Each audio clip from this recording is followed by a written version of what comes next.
everyone, it's LoR here, and today I am bringing you a guide on They Who Endure and how it's a great option in the meta right now. It's something that probably comes to surprise us most people because Hush and Equinox being part of the meta is a little bit spooky, but I will also explain how it doesn't matter as much as you think it does and how this deck is a great budget option as well as a great climbing option. The deck is not dead like we might have thought it was. It's actually pretty good right now. I've had a lot of success with it and I know others have too, so Precipic and I have been working really hard on bringing this guide to you all. If you didn't know, I am a writer for Glimpse Beyond, which is a content creation team where I work on deck guides, tournament guides, meta reports, and all those other things. Pretty much everything Legends of Runeterra, we are working on it to bring that content to you. And we are also partnered up with Mobalytics, which is this deck building website, which you've seen me on many times.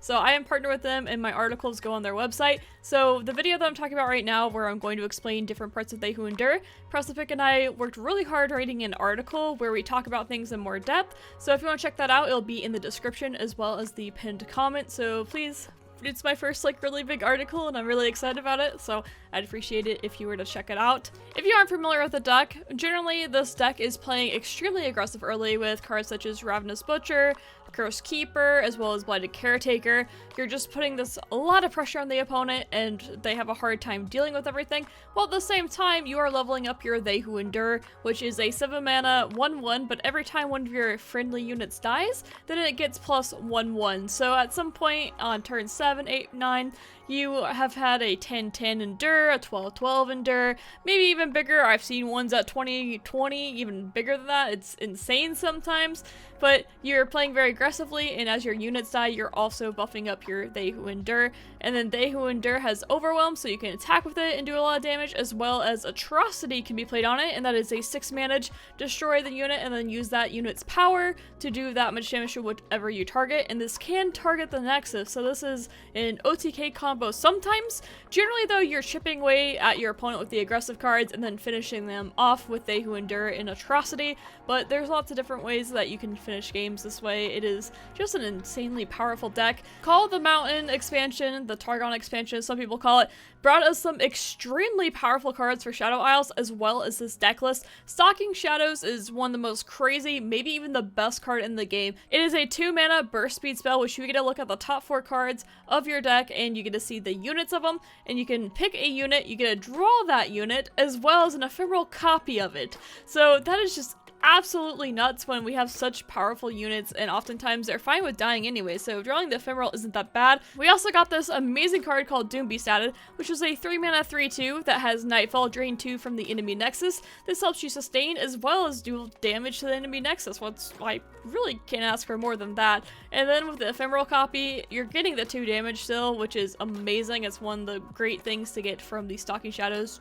Generally when you have Stalking Shadows, that's what you're looking for. There are a lot of great targets for Stalking Shadows to hit in this list. The last card that was added to this deck that's helped it a lot is the Unspeakable Horror. And the reason why this card is so good over Vile Feast is because it creates an extra card. So this helps you not run out of gas as easily and you're able to play more cards, as well as the fact that this card can go face. And between Doombeast, Unspeakable Horror, and then just all the chip damage that you get makes this deck so incredibly strong and really hard to deal with. To the fact Equinox and Hush, I mean, you're putting so much pressure on them, and your opponent has to take a really slow turn to play Hush or Equinox.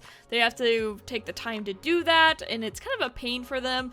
On top of that, with They Who Endure, you can also grab it from Unspeakable Horror and play an ephemeral one that's huge, and you can attack with it, and they have to deal with it somehow.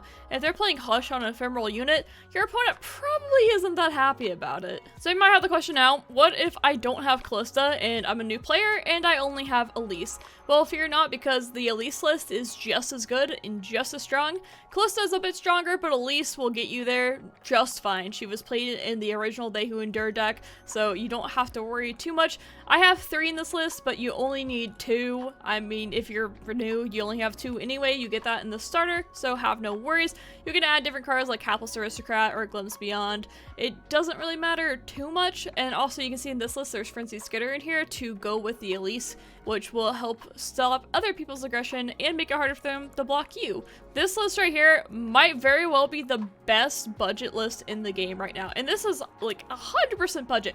No epics, 2 starter champions, you really can't ask for a better list than this to start the game. This list can get you to Masters easily, even from Iron, and that's part of the reason I'm so excited to show this, because it's just good everywhere. So now that I've talked the talk, it's time to actually show you how this deck performs. So let's go ahead and get onto the game now. In this game we're against Ezreal and Twisted Fate, which is great because our deck does great against that. I love having this combo. I'm gonna go ahead and keep the 1-drop just so I don't get too greedy. Having Curse Keeper on 2 is fantastic though, so I'm not gonna be too greedy. Ravenous Butcher is ideal. There's definitely cases where I have Curse Keeper and then I kill everything else looking for Ravenous Butcher, but because I had the Blighted Caretaker combo, I'm happy with that. So generally, Ezreal has a hard time with this list because they are focused on removing your cards, and your They Who Endure is growing as they remove cards. And then on top of that, their They Who Endure, they have not very much to deal with it. The biggest one is Thermogenic Beam, and Thermogenic Beam is based off how much mana they have. So if you can just get it bigger than how much mana they have no way to kill it, and it puts them in a terrible position. So here, I'm going to go ahead and play this just because it gives me lots of stats, and because these are ephemeral 2-1s and they have nothing for me to pull, it doesn't actually do that much, and I can just save it for later. As well as the fact, too, that I can use all the mana this turn by playing the Doombeast, because they are, you know, they have lots of removals and stuff. I might as well just play this now, just force them to block this and or that, doesn't really matter. I just get in more damage this way. It's just better for me overall. So they have the Butcher. We will go ahead and attack with everything. They'll probably take this block as well as this block, and we'll still get in 4 damage pretty easily here, and they won't have a board anymore, and we still have a pretty fantastic board here. Next turn, I'll probably develop the Cursed Keeper. If they go for something, maybe Glimpse Beyond, but the Cursed Keeper into the Blighted Caretaker is fantastic. They're being a little bit greedy here and not taking this trade. This tells me that they most likely have Pilfer Goods or some other steal card in their hand right now, because we're very happy with that 3 extra damage. That's huge for us. We now have Kalista, which is a fantastic card in this list. This shows me that they might have Make It Rain since they brought out the powder, which means I want to have my Glimpse Beyond ready, as well as Curse Keeper is a great counter to Make It Rain. I absolutely love playing this card because they don't want to play it anymore because they might hit it, and that's a really good stack for me. They're playing Unspeakable Horror, which is good for them, but I'm going to go ahead and they get the cards still, but I'm going to go ahead and just glimpse it because I can draw 2 cards this way, and this just makes their barrel not worth as much, which is good with me.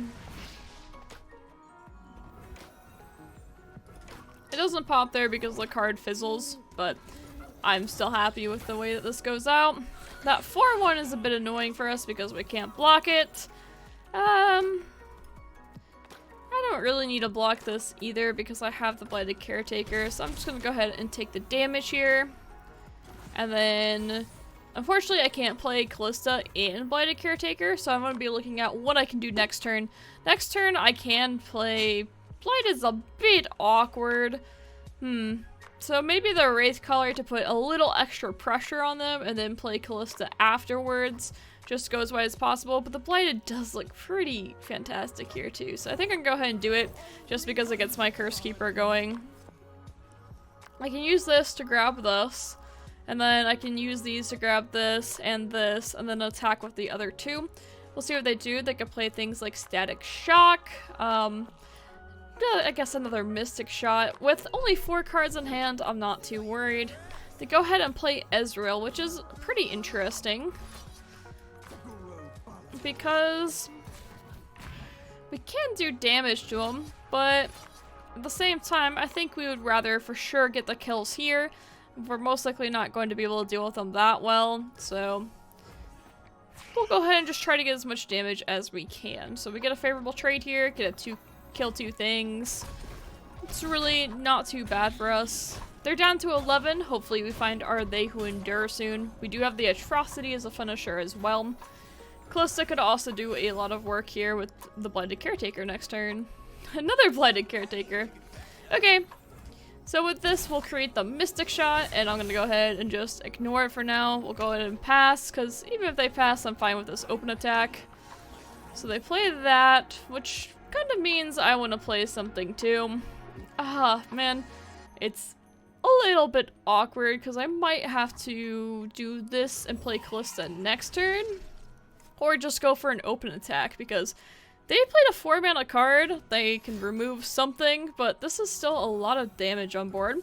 I do wish I had something a little bit smaller that I could play than another 3 cost, but this isn't bad either. This is a lot of damage, and they don't have much that they can do about it. Thermo Beam. Okay, Thermo Beam's a bit annoying, but not the end of the world. We'll play Kalista next. You can see that my opponent doesn't have many cards. They can't play Riptide Rex on this turn yet, so I'm gonna go ahead and play my Kalista. And we might even be able to level her up this turn. And then Atrocity will be our finisher in the future. That's a really good play for them, because it makes it where we cannot deal with as much. However, this creates 3 cards. If we do this, and we'll just lose it. So we might as well just kill off this one. And now they have to use like Thermal Beam or something on my Kalista, or else she's just going to level up, because I will make sure to kill the saplings off before she dies. So they're going to go ahead and use that Mystic Shot on her, which is fine. You can see they have pretty much no cards left, which is really good for me. And I'm feeling pretty good. I haven't even drawn my best card yet, which is the Stalking Shadows. 3. You know what? They can't actually do much against this. Yeah, this could trade in favorably, but yeah, just do that. So we get these done. Ezreal gets some damage. We don't really care about him connecting to face. We're still at a very healthy life total right now. We'll be able to play the Wraith Caller next turn, and pretty soon we'll be able to attack. Ooh. This is really good, because I'm going to get an extra Nightfall card, and I can use it on this. This might be a Riptide Rex here, which is fine. Really, no issue here. I could just go ahead and play Atrocity, because they have no way of killing this, and then I'll be playing Unspeakable Horror on it next. I might as well just do it now, because they have no way of killing this at 2 mana, so they're just dead here. So we didn't even need the They Who Endure this game, and the deck was just so strong that we were able to chip away at them, get just them low enough to go to Atrocity. Who even needed They Who Endure, and really Kalista wasn't, she did fine there, but Elise would have worked fine as well.